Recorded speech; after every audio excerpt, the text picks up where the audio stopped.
Good evening everyone. कैसे हैं आप सभी? I hope all are very good. तो आज का जो हमारा टॉपिक है वो है जैन धर्म। जैनिज्म के बारे में डिस्कस करेंगे, महावीर स्वामी के बारे में डिस्कस करेंगे। 24वें तीर्थंकर कौन थे, ऋषभदेव कौन थे, पार्श्वनाथ कौन थे, सब कुछ डिस्कस करेंगे। महावीर स्वामी के जीवन के बारे में देखेंगे, उनका जन्म कब हुआ, कहाँ पे हुआ, उनकी पत्नी का क्या नाम था, कब उनका विवाह हुआ और कब जो उनको ज्ञान की प्राप्ति हुई, सब कुछ जो वो डिस्कस करेंगे। जैसे हमने जो वो पिछले पार्ट में जो वो बौद्ध धर्म के बारे में डिस्कस किया था, महात्मा बुद्ध के जीवन के बारे में डिस्कस किया था। उसमें हमने देखा था कि उनका जन्म कहाँ पे हुआ, उनके माता-पिता का क्या नाम था, कब उनको जो वो कब उन्होंने घर छोड़ा, कब उनका विवाह हुआ, उनके बेटे का नाम राहुल था, ठीक है? बहुत कुछ जो हमने डिस्कस किया था। हाँ, एक और इम्पोर्टेंट बात हमने देखी थी कि उन्होंने 4 महान दृश्य देखे थे, ठीक है? कौन-कौन से? एक बूढ़ा व्यक्ति, एक रोगी और एक जो वो अर्थी और एक जो वो साधु देखा था, ठीक है? उसके बाद जो वो उनका मन जो वो बिल्कुल बदल गया, ठीक है? तो उनके बाद जो वो उसको उनको जो वो ज्ञान की प्राप्ति हुई। तो वैसे ही हम लोग जो वो यहाँ पे एक प्रकार से दोनों को कंपेयर करते हुए चलेंगे, ठीक है? जैन धर्म के संस्थापक थे महावीर स्वामी। तो महावीर स्वामी के जीवन और महात्मा बुद्ध को जो वो एक प्रकार से कंपेयर करते हुए चलेंगे, ताकि जो वो आपको याद रह जाए, ठीक है? तो चलिए स्टार्ट करते हैं। सबसे पहले देखिए यहाँ पे लिखा है कि महावीर स्वामी जो वो जैन धर्म के संस्थापक, वास्तविक संस्थापक जो वो इनको ही माना जाता है, ठीक है? ये कौन थे? जैन धर्म के जो वो 24वें तीर्थंकर थे। याद रखिए 24वें तीर्थंकर थे। तो 23वें तीर्थंकर कौन थे तब? ठीक है? तो पहले तीर्थंकर थे ऋषभदेव, याद रखिए। और 23वें तीर्थंकर जो वो पार्श्वनाथ थे, ठीक है? इनको आप याद रखिए, कई बार जो है एग्जाम में क्वेश्चन बन चुका है। तो संन्यास पद्धति और जैन धर्म को आरंभ में जो वो निर्ग्रंथ जो वो का नाम दिया, ठीक है? इसका शाब्दिक अर्थ था बंधनों से जो वो मुक्ति। तो जैन धर्म ने लोगों को जो वो अहिंसा और परस्पर भ्रातृभाव का जो वो पाठ पढ़ाया, ठीक है? वास्तव में भारतीय संस्कृति को जो वो जैन धर्म की देन देन जो वो अद्वितीय है। तो उनके जीवन के बारे में डिस्कस करेंगे। अब जो वो हम लोग दोनों को जो वो एक साथ कंपेयर करते हुए चलेंगे, ठीक है? जैसे यहाँ पे लिखा है कि birth and childhood of Mahavir. तो महावीर स्वामी की बात करेंगे। तो यहाँ पे लिखा है 540 ईस्वी पहले, ठीक है? कहाँ पे हुआ? वैशाली बिहार के निकट जो वो कुंडग्राम में हुआ। जबकि हमने वहाँ पे पढ़ा था कि महात्मा बुद्ध जो थे उनका जन्म जो वो कब हुआ था? 563 ईस्वी पहले जो वो कपिलवस्तु के निकट लुम्बिनी के स्थान पर हुआ था, बैसाख पूर्णिमा के दिन, ठीक है? तो इनका महावीर स्वामी का कब हुआ? वैशाली बिहार के निकट जो वो कुंडग्राम में हुआ। आगे लिखा है कि उनका जो बचपन का नाम जो वो वर्धमान था, ठीक है? देखिए यहाँ पे जो वो उनके पिता का नाम सिद्धार्थ था, जबकि जब हमने महात्मा बुद्ध के बारे में डिस्कस किया था तो उनका नाम जो वो सिद्धार्थ था, ठीक है? तो यहाँ पे महावीर स्वामी के पिता का नाम सिद्धार्थ है। तो यहाँ पे लिखा है कि महावीर के बचपन का नाम जो वो क्या था? वर्धमान था। तो इसको आप याद रखिए, वर्धमान था।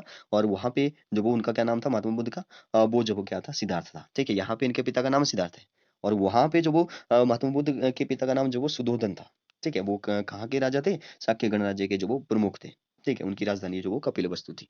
तो आगे लिखा है कि एक क्षत्रिय कबीले जंत्रिका के जो वो मुखिया थे, ठीक है? तो हमने सुद्धोधन शाक्य गणराज्य जो कि नेपाल में, ठीक है? तो वहाँ के वो प्रमुख थे उस टाइम।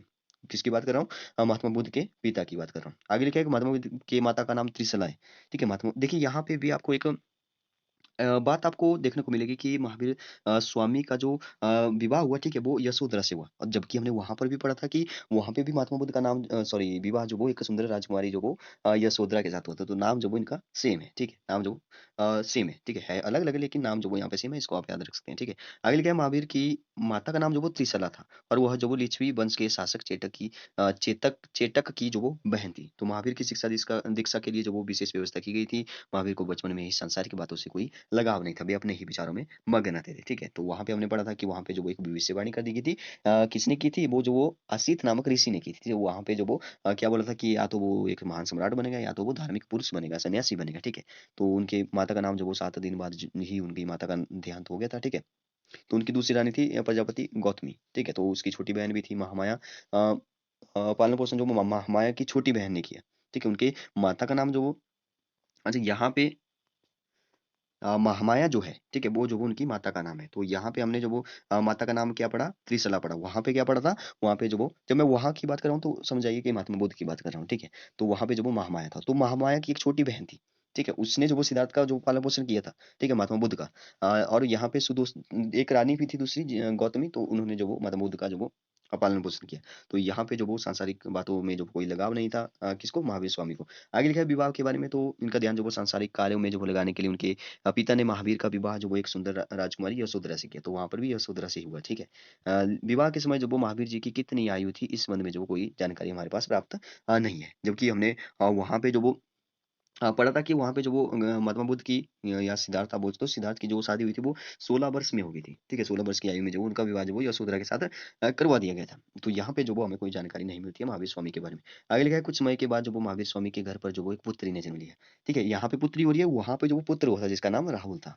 ठीक है? पुत्री ने जन्म लिया, उसका नाम जो वो प्रियदर्शना अथवा अनोजा रखा गया। ठीक है? प्रियदर्शना अथवा अनोजा रखा गया था। वहाँ पे जो उनके पुत्र का नाम राहुल था। आगे लिखा है महान त्याग तथा ज्ञान की प्राप्ति। तो गृहस्थ जीवन अभी महावीर जी की जो वो धार्मिक रुचियों में से जो वो किसी प्रकार की बाधा न बन सका। अपने माता-पिता की मृत्यु के बाद जब वो पश्चात भी अपने बड़े भाई नंदी बर्मन से आज्ञा लेकर जो वो नंदी बर्मन से आज्ञा लेकर घर-बार त्याग कर जो वो ज्ञान की खोज में वनों में चले गए। तो वहाँ पर भी हमने पढ़ा था कि वहाँ पे जो वो महावीर स्वामी नहीं, महात्मा बुद्ध को जो वो सिद्धार्थ को जो वो अंदर ही सब कुछ दिया जाता था। मतलब कि उसको बाहर जो वो किसी प्रकार का जो वो दुःख नहीं दिया गया। उसको कुछ भी पता नहीं था कि लोग बूढ़े भी होते हैं, मरते भी हैं, कुछ भी पता नहीं था। तो एक बार जो वो बाहर घूमने गए, तो वहाँ पे 4 दृश्य देखे। एक बूढ़ा व्यक्ति, एक रोगी और एक व्यक्ति जो अर्थी पर था, मतलब मरा हुआ था, एक साधु को देखा। तो उसको देखकर जो वो उनका दिमाग जो वो खराब हो गया। मतलब कि उनके मन पर जो वो एक गहरा प्रभाव पड़ा। ठीक है? तो उन्होंने जो वो उन्होंने अपने पुत्र का नाम था राहुल और उनकी पत्नी यशोधरा को जो वो छोड़ करके निकल गए थे। ठीक है? यहाँ पे लिखा है कि उनकी मतलब कि उनके माता-पिता की मृत्यु के बाद गए थे। ठीक है? तो आगे इनके बारे में कुछ नहीं लिखा है, उनकी पत्नी और इसके बारे में यहाँ पे शायद नहीं लिखा है कुछ भी।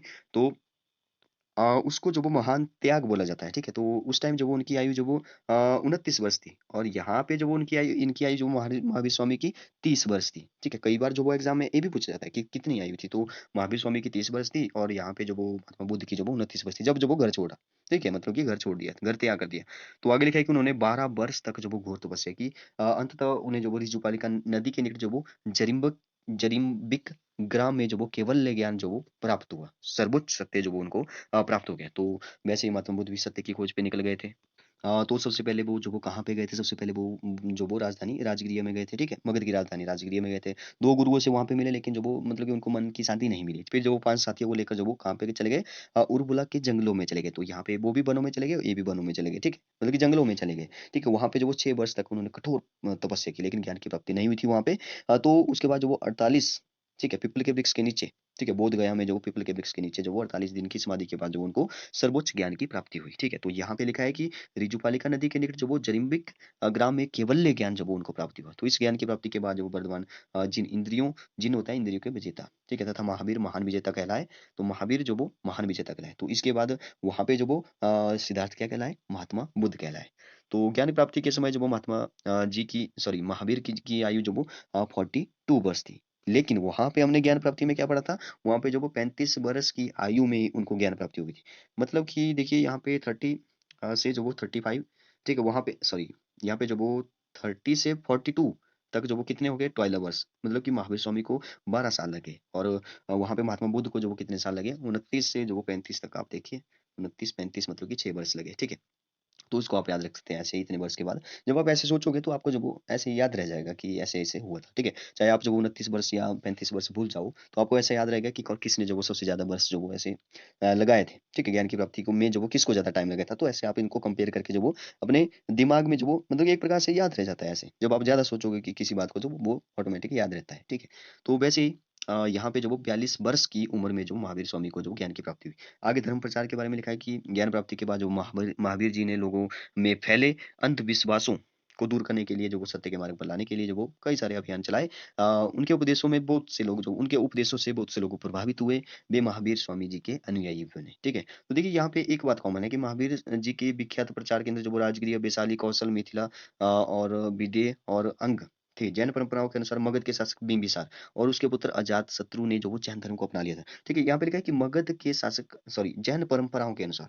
तो जैन परंपराओं ने ऐसा लिखा है। ठीक है? जबकि बुद्ध के अनुयायियों में जो वो हमने पढ़ा था कि मगध के शासक बिंबिसार व अजातशत्रु वहाँ पर भी थे। ठीक है? तो यहाँ पे थोड़ा-सा जो वो मतभेद है, तो कि कौन-सा जो वो अपनाया था। ठीक है? आगे देखिए, आगे जो वो यहाँ पे लिखा है निर्वाण, ठीक है? तो वहाँ पे जो वो हमें क्या बोला था? यहाँ पे वहाँ पे हमने महापरिनिर्वाण बोला था। ठीक है? तो निर्वाण जो वो मतलब कि कब जब उनकी मृत्यु हुई तो उसको जो वो क्या कहा गया वहाँ पे महापरिनिर्वाण कहा गया और यहाँ पे निर्वाण कहा गया। ठीक है? तो महावीर स्वामी ने लगभग जो वो 30 वर्षों तक जो वो प्रचार किया। 30 वर्षों तक जो वो प्रचार किया, फिर लिखा है आगे कि 72 वर्ष की आयु में जो वो कहाँ पे पावा पटना जो कि बिहार में है, पटना में जो वो 468 ईस्वी पूर्व में जो उन्होंने निर्वाण निर्वाण का मतलब होता है मुक्ति प्राप्त की। मतलब कि उन्होंने जो वो अपना शरीर जो वो तैयार कर दिया। ठीक है, आगे लिखा है उस समय महावीर जी के जो वो 14,000 जो वो अनुयायी थे। तो वहां पे हमने क्या पढ़ा था? वहां पे हमने जो वो डिस्कस किया था कि उनके मतलब कि उनके भी काफी अनुयायी थे, जैसे कि वहां पे भी लिखा है कि कपिलवस्तु के साथ साथ जो वो सुद्धोधन जो वो उनके पिता, ठीक है, वो भी उन्होंने भी जो वो मतलब कि वो भी एक प्रकार से उनके ही अनुयायी थे। ठीक है, उनका पुत्र भी शामिल था उसमें। ठीक है, उनकी पत्नी भी थी यशोधरा। ठीक है, तो उनकी यहाँ पे बताया है कि उनकी आयु जो वो जब उनको जो वो मतलब कि जब मृत्यु हो गई तो 72 वर्ष थी। ठीक है, वहां पे हमने जो वो 80 वर्ष पढ़ी थी। ठीक है, तो 80 वर्ष जो वो महात्मा बुद्ध और यहाँ पे 72 वर्ष, तो इसको आप याद रखिए। ठीक है, तो okay, thank you and have a nice day.